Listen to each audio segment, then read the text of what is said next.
My name is Jeremiah. I'm a recovering codependent. I'm also an addict in recovery. And right now, one of the things that I wanted to do also starting this off was take a moment of silence. I was also going to do the set-aside prayer. And really quick, just to talk about, like, let's just do it.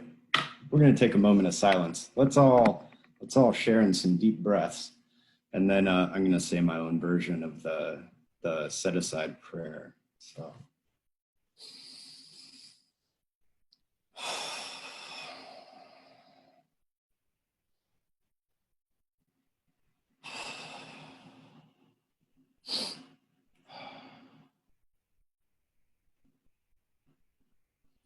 God, help me set aside everything I think I know about myself, recovery, codependency, addiction. Help me set aside everything I think I know about others. Grant me an open mind so that I can have a new experience and find the truth. So that's my version of the set-aside prayer. I had a little shame attack about that, and what I noticed about some other things as well. So I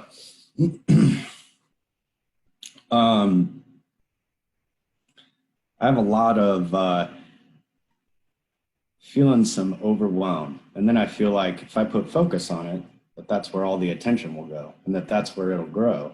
And that if I tell everybody how fearful and nervous I am and how much I'm afraid to be here, that's where all the focus will go. And I had a sponsor tell me one time that people will believe who you are as you present yourself. Like sometimes I always think of myself as a deeper thinker, or I'm not going to take everything at face value.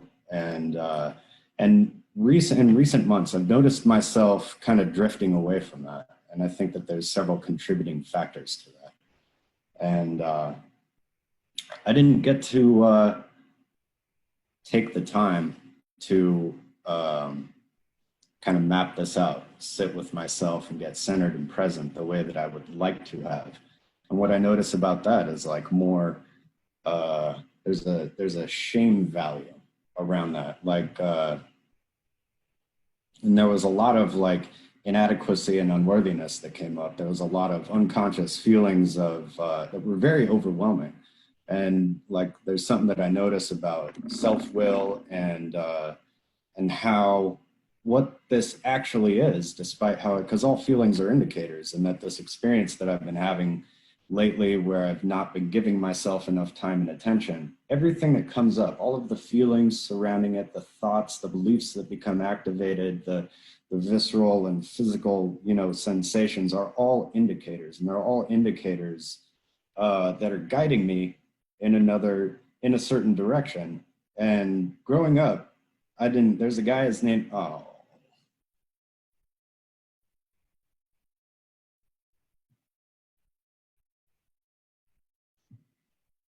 okay.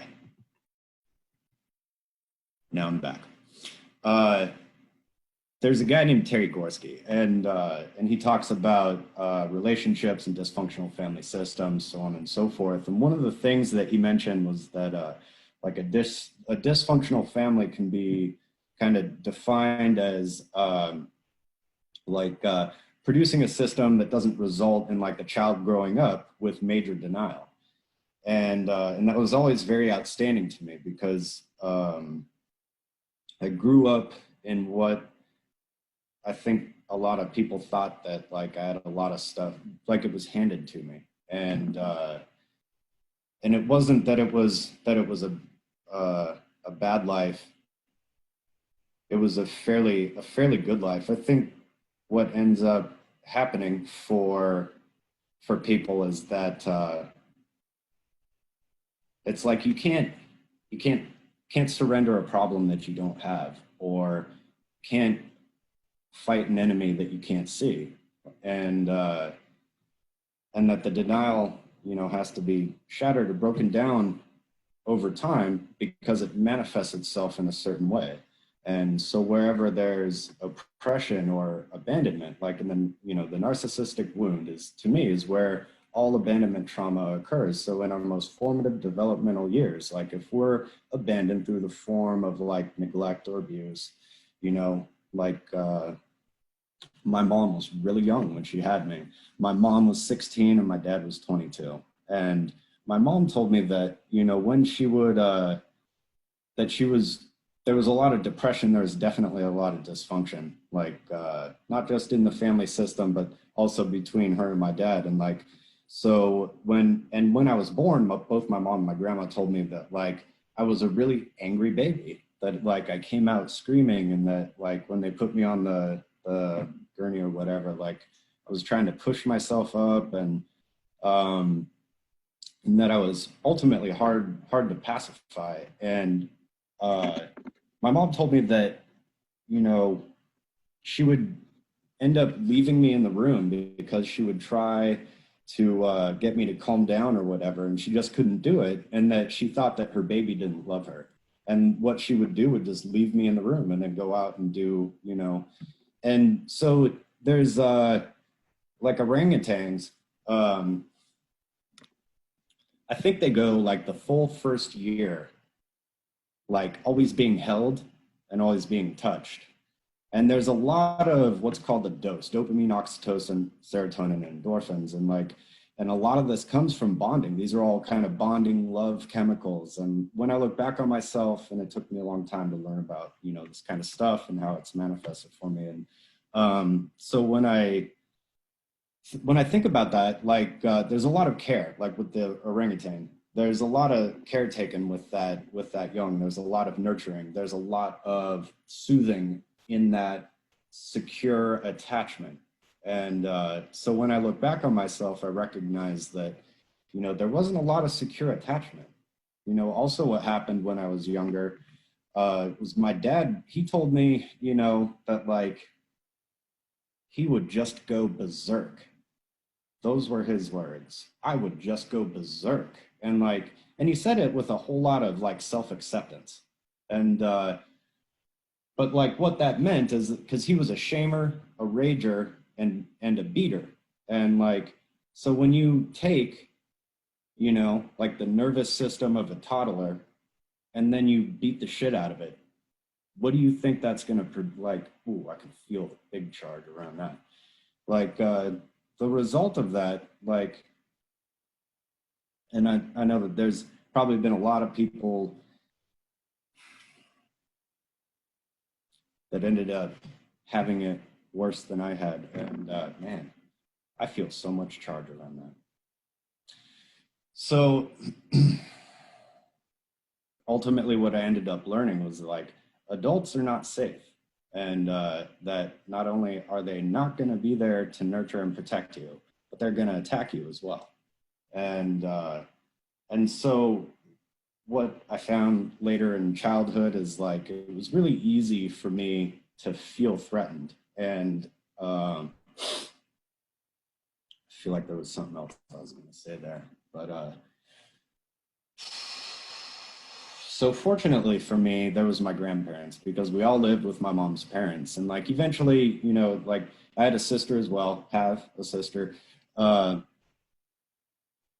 my grandparents, let's see, my mom left, and then eventually my dad left. And so my grandparents had custody of me and my sister. And I'm very grateful for that, because my grandma took a lot of time to kind of make up for where she observed a lot of this neglect and abuse, and gave me a lot of exclusive attention. And I grew up in a Christian family. We went to church, and like my grandma would, you know, intermittently give me like my own private Sunday school. And like, she would take the time, and like, we built the walls of Jericho with sugar cubes. And like, this was all a very, you know, a lot of exclusive attention. So I felt very safe with my grandma. And like, even though I felt as safe as I did with my grandma, there's several instances where I can think of in my childhood where like, it wasn't entirely safe, where like, I still kept secrets. I still didn't. And what this is like the fear of shame, because there's always shame in the sense of exposure. And in that vulnerability, we're susceptible to being, you know, criticized, ridiculed, disapproved of. And these are the things that I've grown up with. And like I had a very distorted sense of self-protection. And because there were times where, you know, as mostly stable as I was living with my grandparents, eventually they decided that my behavior was too out of control, and they thought that I should go live with my dad. So that was what I did. And looking back on that, I recognize that like it was like taking, because it's incredibly important the first 6 or 7 years of your life for a certain kind of programming before your brain state changes out of the theta brain state, and now you're in more of a alpha and beta brain state. You know, that's where you develop more frontal lobes, cerebral cortex type thinking. So, but then in the teenage years, like there's a different shift that takes place with hormonal changes and all this kind of stuff. And like whatever all the significance is surrounding that, for me, there was a sense of significance to be in the environment of my greatest, you know, perpetrator when I was a toddler and so on. And then to be put back in that same kind of environment as a teenager. And what happened for me, because it was a different part of the country, and then and it was a scary kind of situation for me. And like I had this mood watch, forget who got it for me, it was a Christmas present or a birthday present, but like, you know, anybody that has mood rings or mood watches that change colors based on like what skin conductivity and whatever, and it tells you, you know, mine was always black. It was always black. I would wear that mood watch and it would be black. And it's because I was severely depressed, and being 14, I didn't understand my experience. I just knew that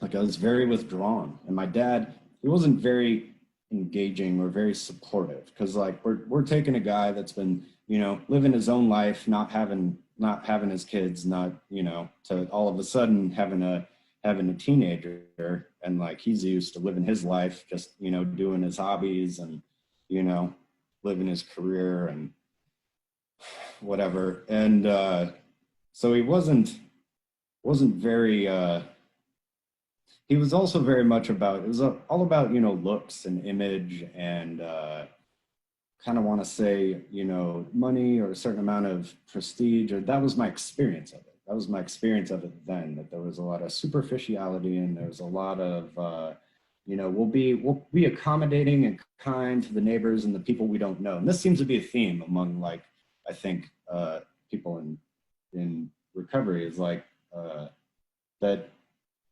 there's a certain amount of being nice to our neighbors, or, you know, real loving and accepting or whatever of people who are not related to us, who we don't know, but then being shaming, judging, raging, ridiculing, demeaning, demoralizing of the immediate family. So, and my dad at that time was in a marriage, his second marriage, his wife was pregnant, and it was a very dysfunctional marriage. Like, and my room was in the basement, and I would always hear them yelling, and, you know, and just a lot of very feeling out of control, and a lot of very heightened senses of like fear, but powerlessness. And like, I would mask, you know, and all throughout childhood, my biggest medicator, my first addiction, fantasy. Always imagining what it would be like if, always fantasizing about the great, and the biggest thing that I would fantasize about was like how much I was going to protect myself, you know. And there were other great big fantasies, like I was going to be a basketball star and an all-star quarterback, and I was going to be a rock star, and I was going to be, what else was I going to be? I was going to be a fighter pilot, an airline pilot, and I was going to be I was like, and a lot of that thing, like, not that there's, you know, all these dreams and aspirations, but it's like looking back on it with the awareness that I have now, that it was, a lot of it was based, like, I had a friend when I was 13, 14, and like, and I would still talk about this kind of stuff. Like it was plausible. Like, I'd joined the football team, but my grades when I was 14 were so bad that like eventually they didn't keep me on the team. And it was like, I couldn't anticipate what it would take to get to these giant dreams, these finished goals. And so also throughout my life, I've had, you know, a lot of difficulty getting started and definitely a lot of difficulty completing projects. And, but it was a really big coping mechanism because there's other literature that talks about like the egomaniac with the inferiority complex. And I've cultivated this concept surrounding the inferiority and the inadequacy complex. And like, I've learned to link all of these things to it that have to do with my low sense of self-worth and my underachieving. Like, this seems to be a new thing, like learning about like under-earning and what under-earner thinking is, and what, and my favorite recent learn here is about like clutter, and how clutter is decisions left unmade. And so, because I have some amount of clutter, and one of the things that I used to do to fix my clutter was be like, well, how much of this pile of paper am I going to miss, like if I just throw it all away? And there's been a lot of life changes since that time in my life. So anyway, we'll just go back to being 14 and in fantasy. So I did race BMX and I wasn't very good, but there were dreams, you know, I was fairly good. I was intermediate. I didn't make pro and I wasn't, you know, but there were aspirations for that. There was this guy, his name is Gary Turner, and my friend had like a big poster of him. And like back when I was 13, this guy was 33 and he was still racing BMX. And like that guy made $100,000 a year. When I was 13, that was 26 years ago. That guy made $100,000 a year racing BMX bikes. That boggles my mind. But like, it was an aspiration of mine. I didn't make it that far. There were different, you know, life things happening. Like at some point I started using a lot of drugs, but fantasy was always the biggest protection. And it wasn't just like I want to be this when I grow up and I have some relative realistic connection to that. It was like the best. I was going to be so tall. I was going to be 7'5". Like there is nobody in my family where the genetics exist for anything. But like, to me, it was like, those things to me represent such a need it was all a need to be recognized, all a need to be recognized, all a need to be nurtured, all a need to be soothed, all a need to have a secure attachment bond. That's what all of that stuff is connected to. And I still have these types of fantasies where like I give myself an escape from a current moment, engaging in these fantasies, because and I realize that there's like a certain amount of like a lack of acceptance. And like in the big book of Alcoholics Anonymous, there's page 449, depending on the edition you have. And so people will say this thing like, oh, 449, because acceptance is the answer to all of your problems. But there's a lot of blocks to acceptance as things are. And like what I recognize in my life is a lot of inertia and a lot of entropy. And a lot of that stuff, you know, I've made a lot of poor adult life decisions. And these are things that I still carry some shame about. And so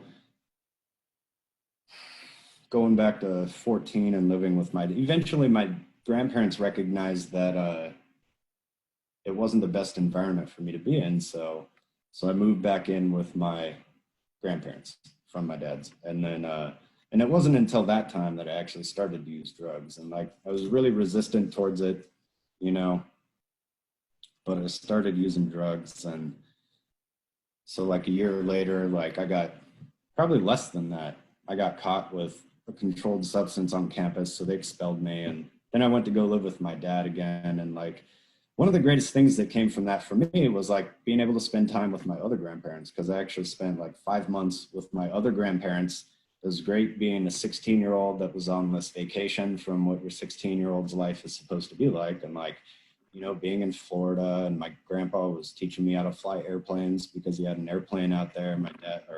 My dad is an airline pilot. My grandpa is a retired airline pilot. And like, there's a lot of pilot friends from that side of the family. And like, so like, it was actually really great. And like, even as a 16-year-old, like, I could see and recognize differences between like what my dad had shared about his relationship with his dad was like, and like what my experience of it was. And it was pretty good because my grandpa, you know, I think I learned how to recognize that like over time, I think people who are very high strung, like they mellow out over time. People mellow out over time. And I've mellowed out over time. And so being a 16-year-old hanging out with my grandpa, learning how to fly was a pretty cool experience. So, and I got close to soloing, but I didn't solo. So I didn't get my pilot's license, but, and then living with my dad. And I, like, once I was back with my dad, like, I was pretty responsible, and that most of that was out of fear because I didn't want to spend any time in that house. I wanted to be away from the dysfunction of my dad and my stepmom. My dad was real critical and shaming about, you know, got to get out there and find a job. And so, so I got a job, and then I got another job, and then I got another job. So I was 16 years old and I had 3 jobs. And I was also responsible for, you know, because I'd been expelled. So I wasn't accepted into the school district. So I went to the school as ombudsman and I had to pay for it. And it was like, I don't know, $400 a month or something. So I would have to repay my dad. And so there was, but mostly I just kept getting jobs and kept, you know, just connecting with, I was kind of productive. I mean, I just smoked weed and drank beer and went to work and went to school, and like, it was all fairly productive. And then, so finally my dad and my stepmom separated, and my dad and I moved out here to Arizona. And when we moved out here in the middle of the summer, and he'd taken some time off of work, and then eventually he went back to work, and like, I'm out here on my own. And I had that same experience again. I was 17 out here, didn't know anybody. I had that same experience as when I was 14. Just that real diminished despondency and no motivation. And my dad calling to check in on me, you know, always, again, with the being very put downs and the whole, you know, about having to get out there and find a job. And so,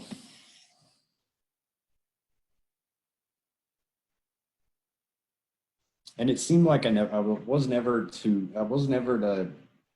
because I still think back to that time when I was 16, living in St. Louis, and like I, you know, when I was 22, I gotten into Narcotics Anonymous, and I was clean for quite a while.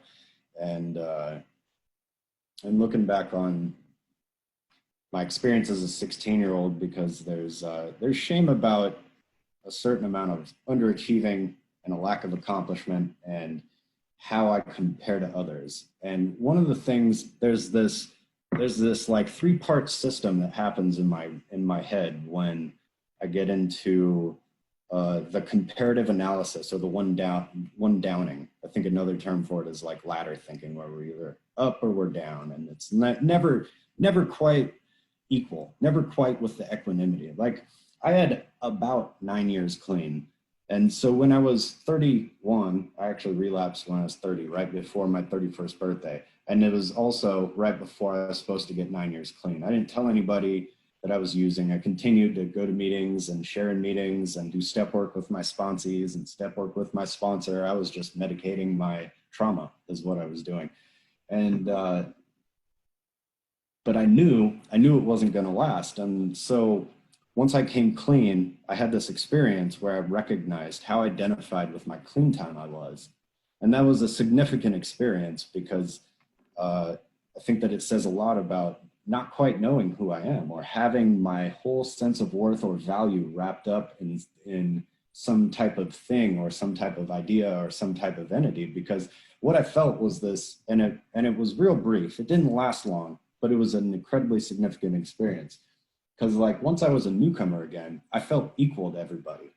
And what I recognized about that was that I always thought that because I had the clean time that I had to have the answers that other people needed, or like, and it's not like I didn't have recovery to share or to offer, but also, you know, there's a saying from that program about, you know, we vary in degrees of sickness and rates of recovery. And like, so I didn't end up with the most functional or productive life from that recovery program. I mean, I did for quite some time, but there were some other things. But the thing that I do in my head now, like one of these revelations for me is when I get into the ladder system of the inadequacy complex, where I inevitably won down. Like ever since I've been in recovery again for the last few years, like I've identified heavily with low self-esteem and compliance patterns. And I've been in CoDA before. I've been in CoDA now for over 2 years again, but I was in CoDA for about a couple years, like when I was 29, 30. So I've always identified with the avoidance patterns, and definitely when I went into CoDA the first time, I recognized how much recovery and change had actually taken place when I heard the control patterns, because the control patterns, I recognized how much of that stuff I could identify with, like the first time hearing it when I was 29, and I was like, wow, like a lot of that stuff has been stuff that I could identify with, but then like not necessarily absolved, but definitely changed a lot, radically diminished over time. I was like, I could heavily identify with a lot of the control characteristics. But, you know, having made a lot of poor adult life decisions, like after I started using again, like things they literally got better for me. I felt better. A lot of things got better. I had experiences in life that I otherwise probably wouldn't have had. I made more money than I ever did. And that stuff all came to an end because none of that stuff is sustainable, at least for me. And this is where I get into some of the comparison about how some addicts can make it their whole life, or some, you know, they have, sometimes it seems like I don't understand how other people manage their lives and how they could have more than me. And I get into this less than kind of comparison. And so what I do, I call it one downing. It's one downing because it's comparative living. That's the other thing I like to call it, because whenever I'm in my comparative living, like there's the low self-esteem pattern that talks about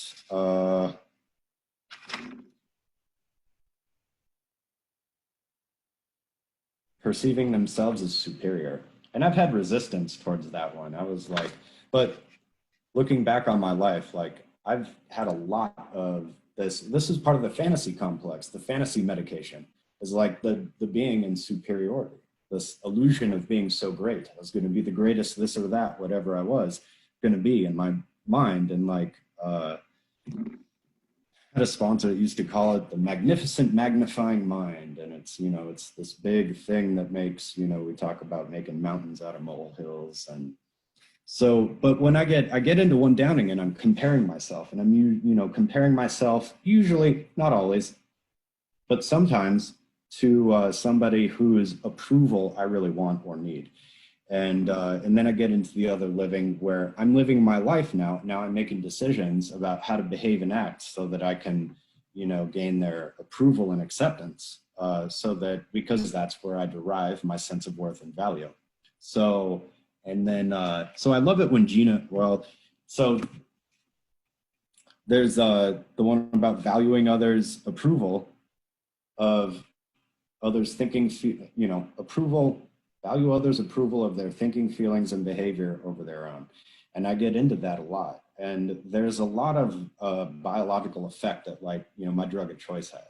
And while I'd done some research on it, and it, you know, is proven to be a neuropreservative, you know, the brain is full of glial cells, and it's like the supporting structure that it provides like nutrients and helps the neurons communicate with each other and the other organelles in the brain. And like, it causes a great deal of damage to those cells. So like when I was doing my drug of choice, and I was like, this is great. It's a neuropreservative. At the doses I take it, I'll be a genius. And like, unfortunately, and even when I was like, I knew that it wasn't really doing that. I was looking because I didn't want to acknowledge, because I couldn't imagine coping without using those drugs. So, and that all brought itself to its own thing. But so I get into other living, and like, where making my decisions is now about approval seeking. And the other thing that ultimately happens is because now I'm in self-betrayal and self-abandonment, and giving myself the illusion that my sense of value and worth comes from another's approval and thinking. This goes back all the way back in time, despite all the drug use and the brain damage, and despite the we could call it, you know, shameful state of affairs that I was in, because I never imagined myself being a guy that was going to be in his mid-30s, getting clean again, with no job, living in a halfway house, working day labor. But that was what happened. Like, I was that guy. And coming out of that has been very difficult, very life challenging, very paradigm shifting, very, it's been so difficult, very, very, very grateful to be where I am now, to be at the state of healing that I'm at, to be more and more over time. I feel more and more like myself. I feel more and more centered, more and more grounded. What I was getting to with that, though, is that, you know, that while there's been a great biological effect, that despite there being a biological effect from the drug use, there's still the programming, there's still the childhood programming, there's still the body memories, I think there's scientific support, you know, about programming being in our DNA. It isn't just, you know, neurological. And to me, that goes back to what I use it in conjunction with the narcissistic wound and the abandonment trauma resulting in the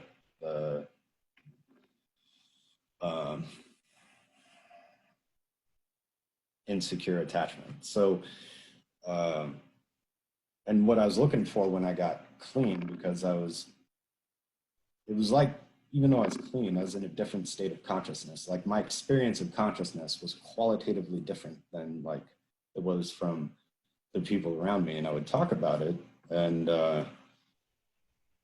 there was a real need for approval.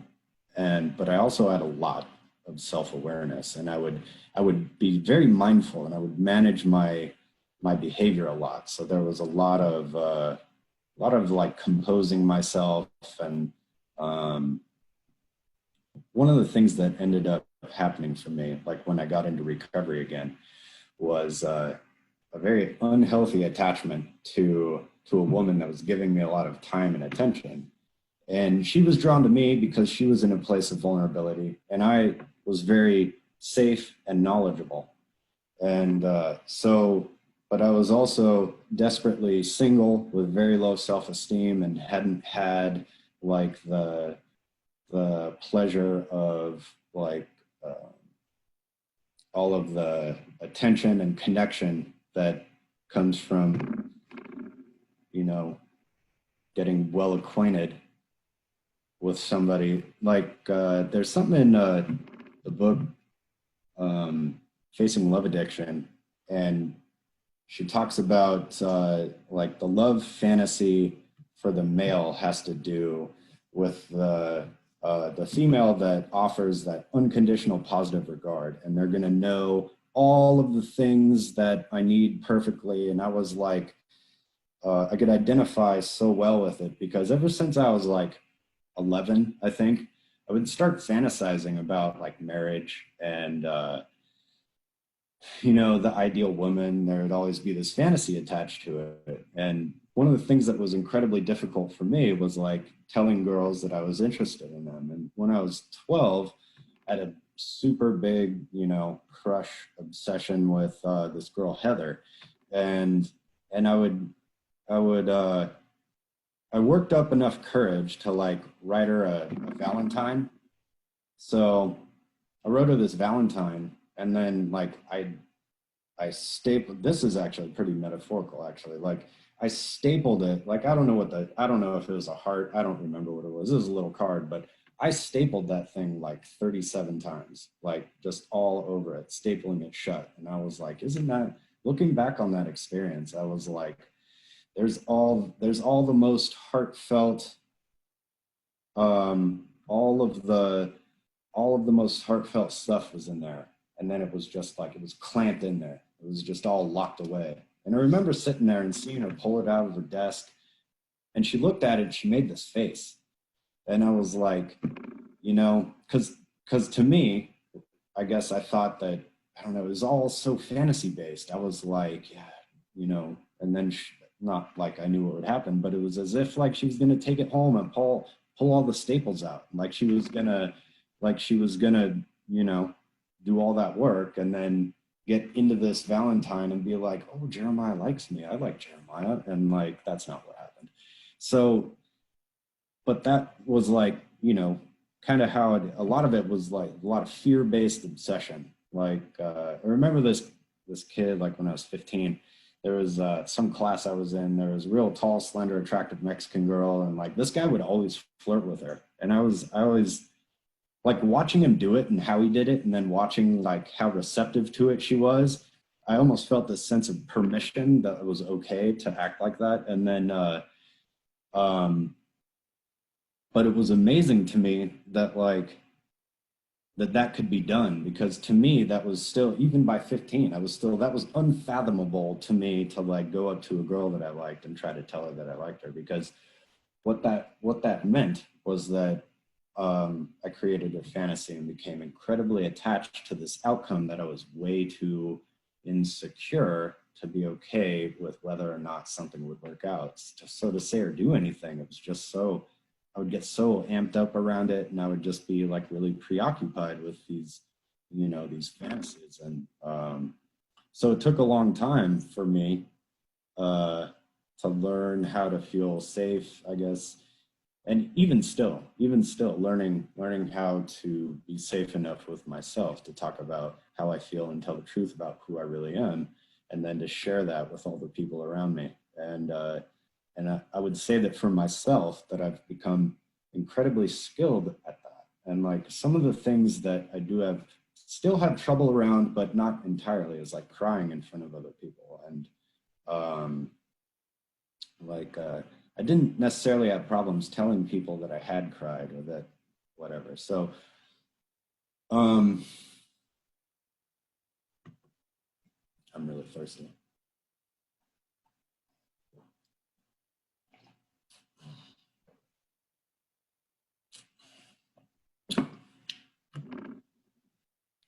So I'm not sure where I was at in my story, but so it took me until I was like 22 before I ended up being in an actual relationship with a woman. And but one of the things that I want to make sure I talk about is love addiction. And like, because there's so much stuff tied into looking for a sense of value and worth. And well, like when it talks about in our own literature and formats about, you know, using our husbands and our wives and our children and whatever as our sole source of identity, value, well-being, and worth. And like when I got clean again, especially coming back into CoDA and then meeting that woman that I was talking about, like I developed this sense of attachment because I hadn't had that. So like, and she was, to me at that time, she was that unconditional positive regard. She was that mirroring and that reflection that I'd always been looking for, that I thought I was always looking for, because it sure turned into not what I was looking for at some time. And not that that's a knock on her, that's a knock. It's not a knock anywhere. It's about what happened, because what did happen is that love addiction became active. And then I did what addiction does when we're in active addiction, which is a lot of obsessive preoccupation, a lot of fantasizing, and then like a lot of unintentional, I'd say, unintentional. I was very mindful of it. I was very aware of it. I knew exactly what I was doing when I went in, and because my experience with her helped me feel more connected to humanity, because all of those bonding chemicals, that dose I was talking about earlier, the dopamine, oxytocin, serotonin, and endorphins, became just released in my body, and she was the source of influence that elicited that response. So of course I wanted to put myself around her all the time and have more interaction all the time. The problem with that is that I was so insecure in my attachment, in my bond with her, that anything that looked like any kind of distance became a very acute sense of loss and turned into a whole lot of fear. And I wouldn't be able to take the space and distance that I needed in order to take care of myself. And so what I would do was continuously try to make myself more available, or even more needed somehow, because there was a part of her that kind of needed me, and there was definitely a part of me that needed her. And then without having her there, I felt very incomplete because I needed this. And so I was very aware, and it was as if, but not entirely, like I was using my friendship with her as a form of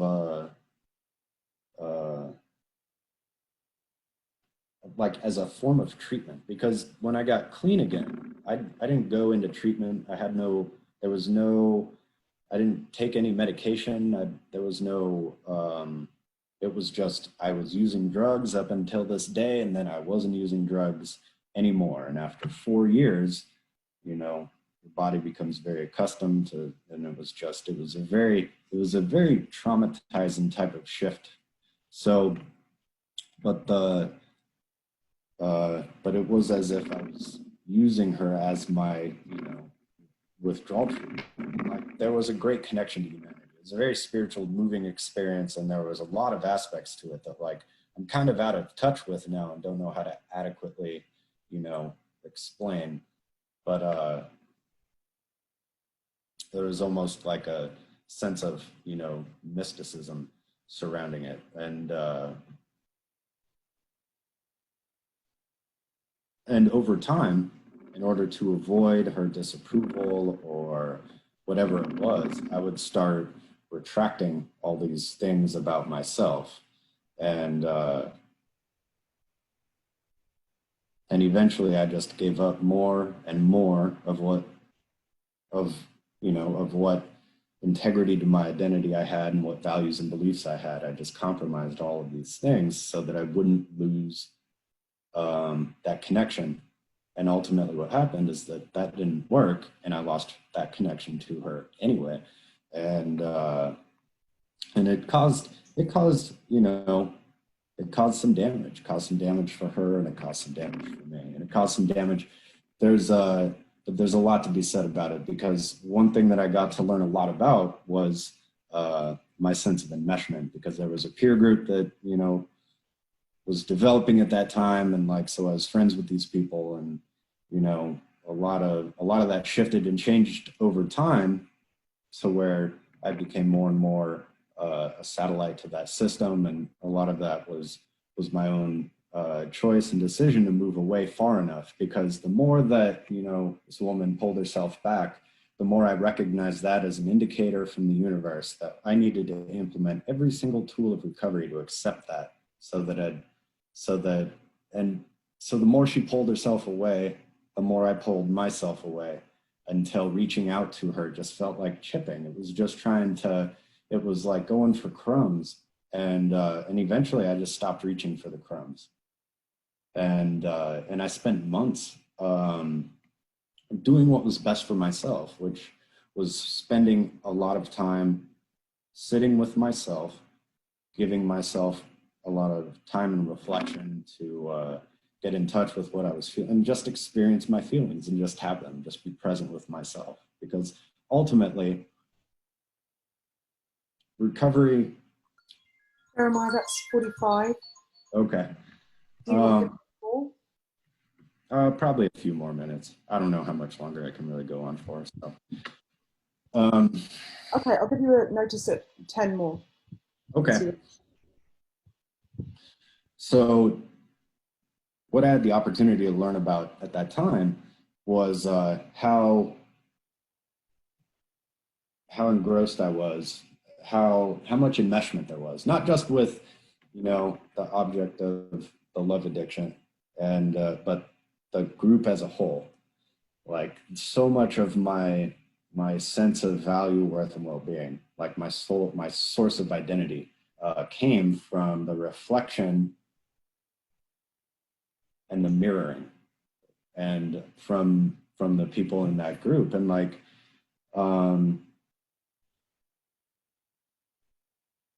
And in order to regain like my own sense of identity and my own sense of worth, that just so all those relationships are fairly distant. And one of the things that this all happened, this, you know, shift changed in the beginning of the year, and then we had the pandemic happen. And one of the things that I became aware of, because I don't always read the literature, was like the boundaries pamphlet, and also the communication and recovery. I was going to a meeting that, you know, they rotate what literature they read from. And so sometimes they'll read a random pamphlet. And like another thing, like there's something here that all works together, because there's something for me about negotiating conflict, because I'm terrified still to a certain degree of telling people no, or, you know, like no is a complete sentence. I always feel like I have to explain or justify myself. And then there's always the fear of repercussion. And like the conclusion in communication and recovery talks about when we were able to say no without feeling guilty, we've taken a major step forward in our recovery. And there's a lot of fear of saying no. And the conclusion over here in establishing boundaries in recovery is the most important point to remember in establishing boundaries is that we need to listen to and fully consider our own feelings first, not other people's. So earlier I mentioned being in self-betrayal and self-abandonment. So this is where, you know, I get into going voiceless and needless. And even right here in this communication, I think it talks about, you know, the disease of voicelessness, like because there's such a lack of communication. There's such a fear of like the disapproval and disappointing others that there's a complete abandonment of self. And what I've learned about this is that we're products of our environment, and that we treat ourselves and others the way that we were treated. And if I was treated with, you know, abuse, neglect, abandonment, enmeshment, then in whatever ways those were perpetrated upon me, it's inevitable that I will repeat that pattern, and that I will do it to myself, or that I will do it to others. And so there's a lot about like seeking recognition and praise, and my need still for a certain amount of approval and positive reflection. And so one of the things that there was a language of letting go that talked about negotiating conflict. There was kind of this thing that happened where there was negotiating conflict, then the very next day, it was profound to me, like to talk about negotiating conflict because of where I was at. And then the next day it talked about detachment, and that ended up taking me into chapter 5 in the blue book, that is frequently asked questions. And I went and read about enmeshment. Right after enmeshment, it talks about detachment. So in these months and times since these relationships changed, the further I get away, like there's been a large practice of detachment and learning that I'm okay, that I'm still intact, that that I have an integrity of my own identity, that and that the thing that I was terrified of the most was the thing that I actually needed the most. Because like how I was talking about, I was terrified of, you know, her taking too much space. But it was actually the very thing that I needed. The universe gave it to me. It didn't give it to me the way I would like for it to have looked, but it definitely gave it to me. And then I learned that, oh, I'm okay. I'm okay. And that and I seem to still struggle with recognizing that that's enough, that I'm enough as I am. And like, there was a shift in the quality of people that started attracting, you know, into my life or back into my life again. There's a lot of people. There's, you know, me being in recovery, like, you know, for the better part of the last 17 years, I do know a lot of people, and there's a lot of people that are very supportive of me. And one thing that I noticed about, like, you know, the shift from that peer group and like into the pandemic and connecting with new and different people is like the quality, you know, of the availability of people. The quality, it was like the type of mirroring that the universe, that God was now presenting to me, came from that, which was truly unconditional and not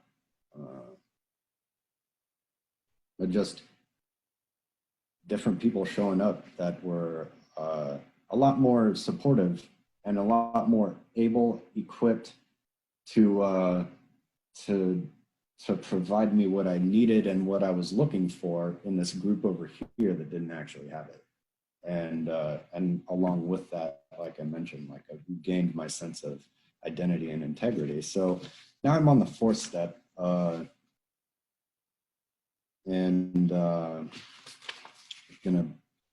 quite sure what to say about that. So I think since we're running out of time, or I've been talking and I feel diminished in brain power, and I've said a lot of stuff. I want to look at these promises, and I'm just going to read the ones that I highlighted. And like number 7, I am capable of developing and maintaining healthy and loving relationships. The need to control and manipulate others will disappear as I learn to trust those who are trustworthy. And number 10, I no longer need to rely solely on others to provide my sense of worth. One thing interesting about that is like, we're each other's eyes and ears, and we need each other in recovery. But I no longer need to rely solely on others to provide my sense of worth, as I learn how to, provide more of that for myself over time. And so I'm not sure what else to say. I'm very grateful. I feel pretty good. I'm very glad I showed up for myself. I cried 3 times before this, freaking out. And also, just kind of for Jackie, like, who wants to write hope on a stone, like, because the camera's down here. Like, I have these stones, and these are from the Unity Church, and I don't know if you can read that. One of them is listen, and one of them is quiet. And for me, it was like, I had to do that for myself, because I had to learn how to get quiet and listen to myself and stop being addicted to busy, because there's always a compulsive self-avoidance that will take me away from the thing that I need the most. And the thing that I need the most is oftentimes the thing that, when I'm accustomed to compulsive behavior like busy, it's the thing that I don't want to do, which is just sit down and be quiet and let go of all of the results, because I can't allow God to take care of things if I don't allow God to take care of things. It doesn't mean don't do anything, but what it does mean for myself in recovery is give myself the time and attention that I need in order to absolve that type of, to get in touch with myself, and to learn to provide my own sense of safety, value, well-being, and to become a more integrated whole that will actually allow me to have more to offer others, and so on and so forth. So thank you for listening to all of that. And that's all I'm going to share. Thank you. Thank you, Jeremiah. Yay, round of applause. Sparkle hands. Yay. Okay, Jeremiah, do you want to pick a topic for everyone to share on? Good question.